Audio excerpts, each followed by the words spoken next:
Bienvenue dans cette 4e vidéo de la série Synthétiseur qui t'apprend à monter une activité rentable en explorant ta curiosité et en partageant tes connaissances sur Internet. Si t'as pas vu les 3 premiers épisodes, va d'abord les regarder, je te mets le lien en description. Et je te rappelle que tu n'as pas besoin de prendre de notes dans cette série, je t'ai préparé une fiche résumée complète dans laquelle tu retrouveras absolument tout ce dont on a parlé dans cette série de 4 vidéos. Et avec en bonus aussi, je t'ai mis mes 5 livres préférés pour les synthétiseurs si tu veux aller plus loin. Pour télécharger gratuitement la fiche résumée, c'est le premier lien dans la description. Donc dans cette dernière vidéo, on va aborder un point qui est crucial si on veut gagner notre vie sur Internet, monter une activité rentable, c'est la monétisation. Comment est-ce qu'on fait une fois qu'on crée du contenu, une fois qu'on partage nos idées, nos connaissances, qu'on commence même à construire une petite audience, voire une grosse audience? Comment est-ce qu'on monétise tout ça? Quand on est un esprit curieux, créatif et touche à tout, c'est génial d'apprendre de nouvelles choses, c'est génial d'explorer le champ infini des connaissances, de prendre des notes, de partager ces connaissances-là sous forme de contenu.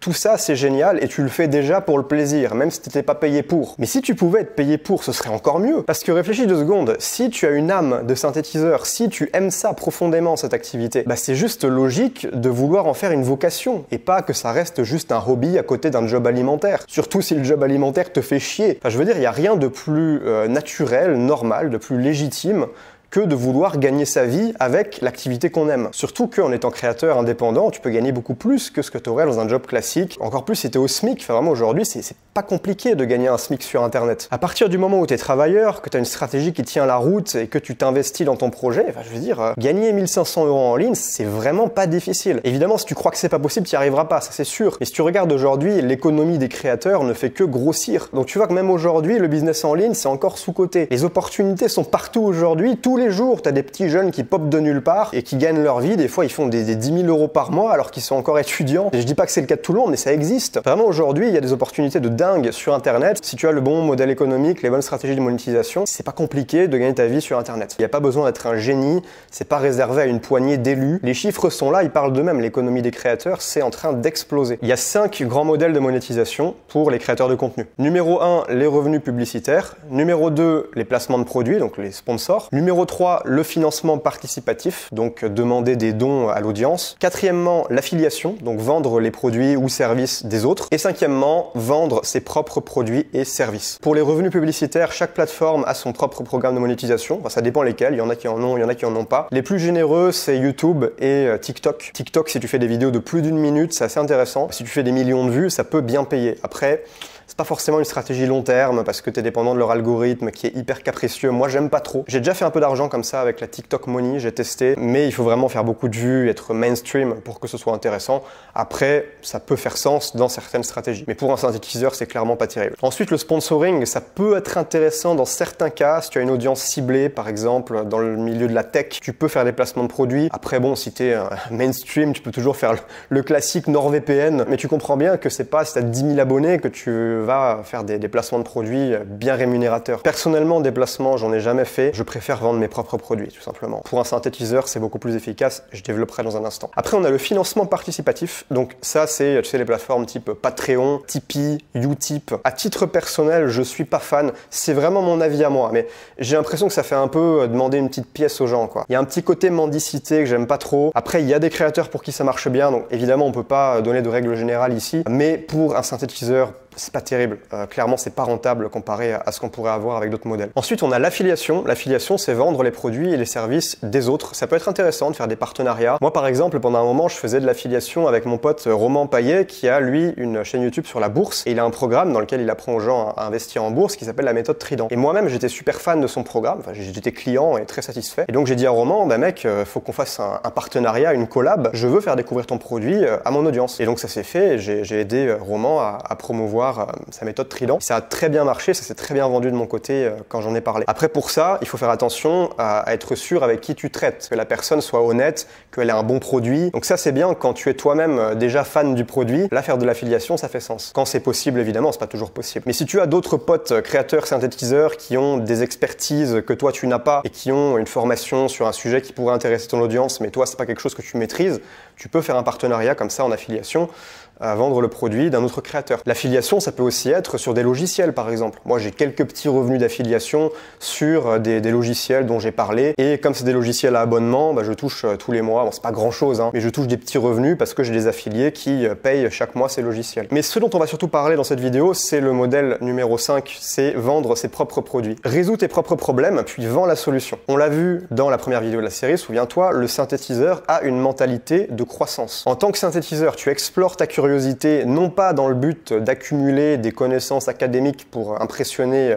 la belle famille dans les dîners, mais pour trouver des solutions créatives à tes propres problèmes à la base. Explorer sa curiosité, c'est une démarche de vouloir améliorer ta vie. T'as des problèmes, on en a tous, c'est une constante de l'être humain, on a tous des problèmes et on va chercher à les résoudre. Donc le synthétiseur, il utilise son savoir pour inventer ses propres méthodes. Il commence par les tester sur lui-même, puis il les améliore, il les optimise, il les peaufine, il continue de faire des tests, et au bout d'un moment, sa solution, elle arrive à maturité, ça devient une vraie méthode, et là, le synthétiseur peut l'enseigner à son audience. Il peut packager sa méthode dans un produit. Et le produit, on s'en fout que ce soit un e-book, une formation, un coaching. Fondamentalement, le produit, c'est une solution au problème que tu as d'abord résolu toi-même, tu as inventé la solution, tu as transformé la solution en produit et tu vends ce produit. Rappelle-toi cette image de l'ascension de la montagne. Tes abonnés qui, eux, sont derrière toi dans l'ascension, si tu leur proposes une solution efficace et crédible pour les aider à avancer vers l'objectif final ou au moins à te rejoindre au point B, ils seront prêts à payer pour l'avoir. Surtout si le problème de base est douloureux. On est beaucoup plus prêt à payer et payer cher pour des problèmes qui sont urgents, il faut qu'on les traite rapidement, et qui sont douloureux. C'est vraiment handicapant et pénible à supporter dans notre vie quotidienne. Par exemple, être maigre, si t'es tout maigre comme un squelette, à chaque fois que tu te retrouves devant le miroir, tu as l'impression de voir un sac d'os, t'as pas confiance en toi, c'est douloureux. Donc évidemment, t'es prêt à t'investir en temps, en énergie et en argent, financièrement, pour régler ce problème-là et devenir balèze, ou au moins devenir mieux physiquement. Je vais te donner un exemple personnel. Il y a à peu près un an, j'ai traversé une période de procrastination. En fait, je me retrouvais à passer mes journées à bidouiller dans des applications de productivité. Et à un moment donné, j'ai eu un espèce d'éclair de conscience. Je me suis dit, mais attends, il y a un problème. Je suis en train de rien glander, mais je me donne l'impression d'avancer en paramétrant des applications de to-do list, en faisant des templates sur le Notion, le Asana, le machin. Tu sais, je testais toutes les apps de productivité, mais j'étais pas productif. Je me suis rendu compte que j'étais en plein dans la procrastination déguisée et qu'en réalité, le perfectionniste en moi, il utilisait les outils de productivité comme une excuse pour rien glander. Et je me suis dit, c'est fou parce que toutes ces applications de productivité, elles te permettent une personnalisation à outrance. Tu peux très vite avec ça te transformer en petit technicien et passer tes journées non pas à faire le travail, mais à construire un système qui théoriquement te permettra de faire le travail, mais en réalité tu fous rien. Et j'ai pris conscience de l'absurdité du truc et je me suis dit, ok, fini les conneries, je désinstalle toutes ces apps et je vais m'acheter un carnet de notes et un stylo. Un bête carnet papier et un stylo pour écrire et je vais m'organiser comme ça à partir d'aujourd'hui. Donc tu vois, c'est un problème douloureux que j'avais à la base, procrastination, à cause d'outils trop compliqués qui me convenaient pas et qui me donnaient une excuse de rien foutre. Donc je décide de résoudre ce problème, je commence à développer une solution. Je me donne l'objectif d'inventer mon propre système de productivité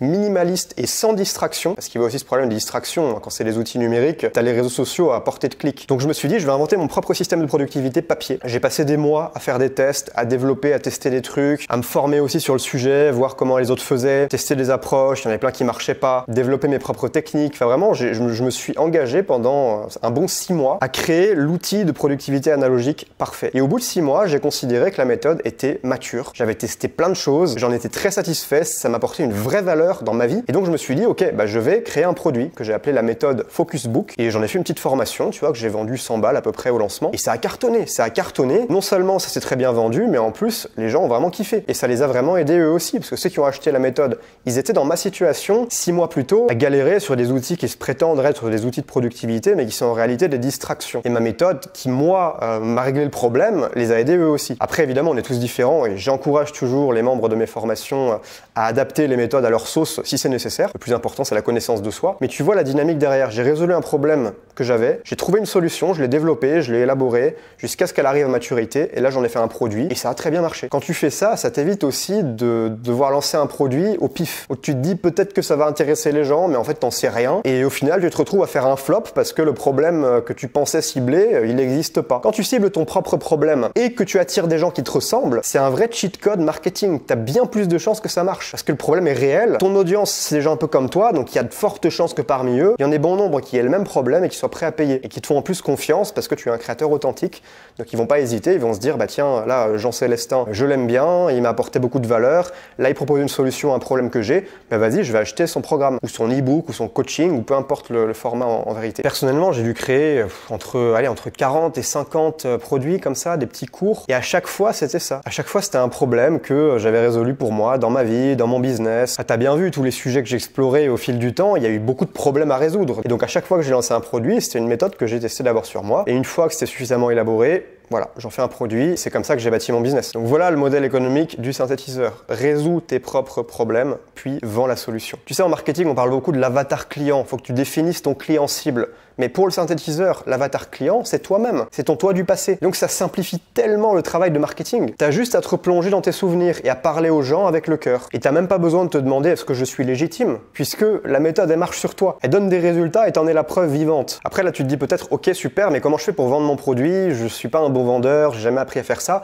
En réalité, même là, c'est très simple. T'as juste à être honnête. T'es pas en train d'essayer de refourguer un produit de merde à des gens qui en ont pas besoin. Tu vends une méthode à un problème réel que tu as connu, donc tu peux en parler et qui donne des résultats, en tout cas qui a marché pour toi. Donc t'as pas besoin de sortir des arguments de vente sophistiqués, essayer de retourner le cerveau. Non, tu montres juste à la personne, bah tiens mec, regarde, voilà, moi j'avais ce problème-là comme toi avant, voilà les difficultés par lesquelles je suis passé, mais finalement, bah regarde, j'ai mis en place cette solution, ça a marché pour moi, et puis si tu veux, bah tiens, j'ai fait ce produit-là pour t'expliquer toute la méthode, pour que tu puisses résoudre le problème toi aussi. Évidemment, j'ai bossé pour le faire, donc c'est pas gratos, mais si ça t'intéresse, bah écoute, ça marche. Moi je crois en mon truc. Je vais te donner une petite trame, si tu veux faire une page de vente ou une vidéo de vente. Premièrement, tu décris le problème que tu rencontrais à la base. Deuxièmement, tu racontes comment tu as trouvé la solution au problème. Troisièmement, explique concrètement comment ça a changé ta vie, la solution. Quatrièmement, explique en quoi ta solution est unique et différente de ce que les gens ont déjà pu tester. Cinquièmement, tu récapitules les principaux bénéfices de ta solution. Qu'est-ce que ça va concrètement changer dans la vie des gens. Sixièmement, tu réponds aux objections potentielles qu'on pourrait avoir. Oui, mais moi, je suis dans telle situation. Oui, mais comment je fais si j'ai pas le temps? Anticipe les objections et réponds-y pour casser les freins des gens un peu sceptiques. Et puis, septièmement, tu annonces le prix et tu expliques aux gens comment passer commande. Voilà, il y a un bouton en dessous, tu as le formulaire, tu remplis et ensuite tu arrives immédiatement dans ton espace membre où tu peux voir les vidéos de la formation par exemple, si c'est une formation. Donc voilà, simple, efficace, pas besoin de petites tactiques de copywriting. On fait ça en mode 20-80. Tu sais, il n'y a rien de magique à la vente, c'est juste ça. C'est faire comprendre à la personne que tu peux l'aider, que ta solution marche pour résoudre son problème et que s'il l'achète, eh bien, il va vraiment voir le résultat promis. Et le plus simple pour bien vendre, c'est de toi-même être convaincu de ton produit en réalité. Tu sais, les meilleurs vendeurs chez Apple, c'est le staff parce qu'ils adorent Apple, c'est des fanboys. Et dans les Apple Store, les vendeurs, ils vont pas te sortir un argumentaire de vente en 10 étapes avec des petites techniques fourbes. Non, ils vont juste te guider honnêtement parce qu'eux-mêmes aiment bien le produit et en fonction de ta situation, ils vont pouvoir te recommander. Vendre, c'est pas retourner le cerveau de la personne. Vendre, c'est pas manipuler. Vendre, avant tout, c'est aider. Si en tout cas ton produit est bon et qu'il résout le problème qu'il promet résoudre. Commence avec un MVP, donc un produit minimum viable. Quand tu commences à avoir une petite audience et une idée d'un problème douloureux que tu as connu sur lequel tu pourrais lancer ton premier produit. Ne tombe surtout pas dans le piège du perfectionniste qui va passer 6 mois à créer une méga formation de 50 heures pour que finalement le jour J du lancement que tu as tellement préparé pendant des mois et des mois, tu fais 2 pauvres ventes. Tu auras la haine et je connais des créateurs à qui c'est arrivé, ça c'est horrible. Mais c'est de ta faute en réalité, c'est parce que tu as fait la connerie de ne pas tester l'idée avant de t'impliquer à ce point-là pour créer un gros produit. Donc l'idée c'est de lancer un MVP, un Minimum Viable Product, c'est-à-dire une version minimum du produit. Donc par exemple pour un cours en ligne, un cours vidéo payant, ça va être juste voilà, une petite série de vidéos toute simple dans laquelle tu expliques ta méthode de manière imparfaite, c'est pas grave. Les gens ne te demandent pas d'être parfait. En réalité, les gens qui achèteront ton produit, c'est les gens qui kiffent déjà ce que tu fais en gratuit. Donc c'est des gens qui seront indulgents avec toi. C'est pas des gens qui seront critiques ou qui t'en voudront si le truc n'est pas parfait. C'est des gens qui t'aiment bien. Donc ils s'en foutent que tu bafouilles un peu, qu'il y ait quelques répétitions, que ce soit imparfait.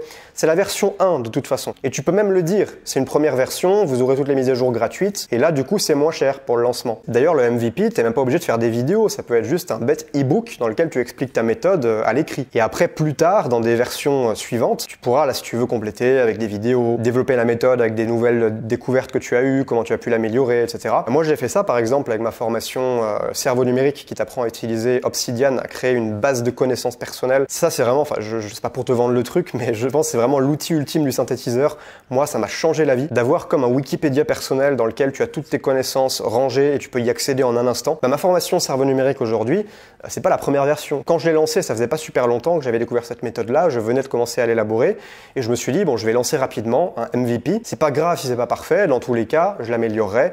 Et pour ceux qui m'ont fait confiance la première fois, ils auront la mise à jour gratuite. Et c'est ce que j'ai fait. Et là, la deuxième version, elle est beaucoup mieux que la première. Tu peux aussi dire aux gens que voilà, il y aura par exemple un groupe Telegram, on sera en contact et vous me ferez vos feedbacks. Comme ça, je pourrai améliorer le produit et je pourrais le rendre plus adapté à vos besoins selon les retours que vous me faites. C'est comme ça aussi qu'on crée un bon produit. C'est pas juste en imaginant le truc parfait dans ta tête et tu le mets au monde et en mode Steve Jobs qui invente l'iPhone. Ça, c'est un mythe, hein. En réalité, il faut prendre les retours du marché. Quand tes clients te font des feedbacks, ça vaut de l'or. Il faut écouter et ensuite prendre en compte si le feedback en tout cas est pertinent pour améliorer le produit dans de prochaines versions. Après, si ça te fait peur de te dire que ton produit est pas parfait, il y a une technique qui marche très bien, c'est d'adopter une politique de remboursement complètement laxiste. T'es pas obligé de le dire sur la page de vente que c'est satisfait ou remboursé, mais juste par du principe que ok, s'il y a quelqu'un qui est pas content, il m'envoie un mail pour râler, il dit voilà j'ai pas aimé, bah, tu lui dis ok mec c'est pas grave, tiens je te rembourse. Et d'ailleurs j'apprécierais si tu peux me faire un retour constructif.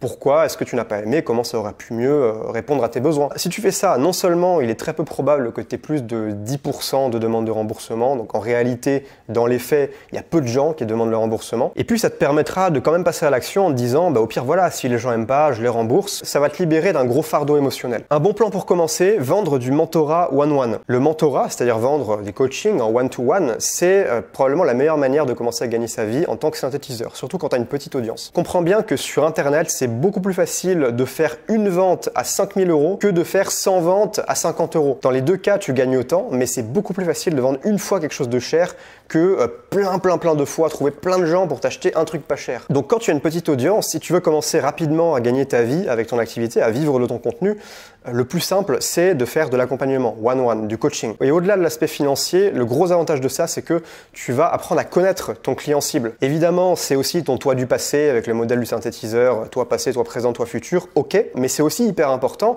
d'être en contact avec des gens qui pensent différemment de toi, qui sont peut-être dans le même délire, qui ont les mêmes problèmes, et tu vas apprendre des choses. Tu vas découvrir peut-être des obstacles qu'ils ont que toi t'avais pas eu, tu vas découvrir leur manière de penser, les mots qu'ils mettent pour exprimer leurs problèmes. Enfin, tout ça, c'est très précieux. La connaissance de ton client. En plus de ça, c'est gratifiant parce que tu aides vraiment la personne. Alors, je sais qu'on peut se sentir terrorisé à l'idée de faire ça en se disant syndrome de l'imposteur, alerte. Encore une fois, dis-toi que la personne ne veut pas un expert. Elle veut quelqu'un qui la comprenne. Ce qu'elle veut surtout, c'est un support émotionnel et des bons conseils. Rappelle-toi cet exemple que je t'ai pris du prof qui, lui, est incapable d'expliquer clairement les concepts, mais c'est le camarade de classe qui, lui, est au niveau débutant. S'il a compris la leçon, il va pouvoir l'expliquer beaucoup mieux que le prof à son pote qui, lui, n'a pas compris la leçon. Un autre énorme avantage de ça, c'est que tu peux directement demander à tes clients de te faire des témoignages. À la fin, tu peux leur dire, voilà, est-ce que ça te dérange si là, j'enregistre l'écran et puis tu me dis un petit peu ce que tu en as pensé, ou alors après, ultérieurement, tu leur demandes par email, est-ce que tu peux me faire un petit retour écrit ou une petite vidéo pour me dire comment ça t'a aidé. Pas un truc compliqué, juste voilà, petite vidéo à l'arrache freestyle comme ça, ou un petit texte, juste pour commencer à bâtir ton autorité, pour que tes futurs clients voient qu'il y a déjà des gens que tu as aidés. Ça, c'est très puissant et quand tu fais du one-one, bah, c'est beaucoup plus facile d'en obtenir parce que les gens sont plus impliqués, ils sont directement dans un échange avec toi, le créateur. Par contre, attention, ne brade jamais ton temps. Je sais que ça va en faire grimacer quelques-uns qui se disent, mais moi, justement, je vais commencer pas cher. Le truc, c'est que si tu commences pas cher avec, je sais pas, 30 balles de l'heure, en réalité, les gens ne veulent pas un coach à 30 balles de l'heure. Coach à 30 balles de l'heure, ça veut dire coach bas de gamme, qui est un peu médiocre, qui galère financièrement. Enfin, tu vois, ça renvoie une image pas très sexy. Et paradoxalement, dans la plupart des cas, si tu factures 100 € de l'heure, voire plus, tu seras beaucoup plus pris au sérieux par les gens et tu vendras plus de mentorat comme ça que si tu es un coach à 35 balles de l'heure. Parce que là, on va se dire inconsciemment, bah, il est pas sérieux, c'est un coach pas cher, voilà, moi je veux pas un coach en carton. Enfin, après, ça va dépendre du problème que tu résous, ça va dépendre des sujets desquels tu parles. Il y a des problèmes pour lesquels les gens sont prêts à payer plus cher. Par exemple, dans le milieu du marketing ou dans le milieu fitness, en général, tu peux facturer beaucoup plus cher que si tu apprends des langues. On se dit, bon, voilà, ça va me coûter 20 ou 30 balles, un cours de langue particulier. Là, ce sera difficile de justifier 200 balles de l'heure. Donc, ça dépend évidemment de ce dont tu parles en tant que synthétiseur. Mais n'hésite pas à te positionner comme haut de gamme dès le départ. Et si là, tu as un gros syndrome de l'imposteur, tu te dis, putain, je vais jamais, mentalement, c'est horrible pour moi de facturer si cher. Bah, pareil, tu dis, satisfait remboursé. Si vous êtes content, très bien. Et si vous n'êtes pas content, peu importe la raison, je vous rends votre argent. Et même si le client demande un remboursement, ce qui arrive rarement, tu auras quand même chopé des informations très précieuses. Tu n'auras pas perdu perdu ton temps avec ce mentorat. Tu auras appris à mieux connaître ton marché. Quand est-ce qu'il faut lancer sa première offre? Il n'y a pas de réponse toute faite à ça, mais bon, la réponse c'est ni trop tôt ni trop tard. Si tu lances trop tôt, évidemment, il y aura personne pour voir ton offre. Donc tu vas la lancer dans le vide, tu auras 3 pélos qui vont la voir. C'est pas suffisant pour convertir. Mais si de l'autre côté tu lances trop tard, en fait,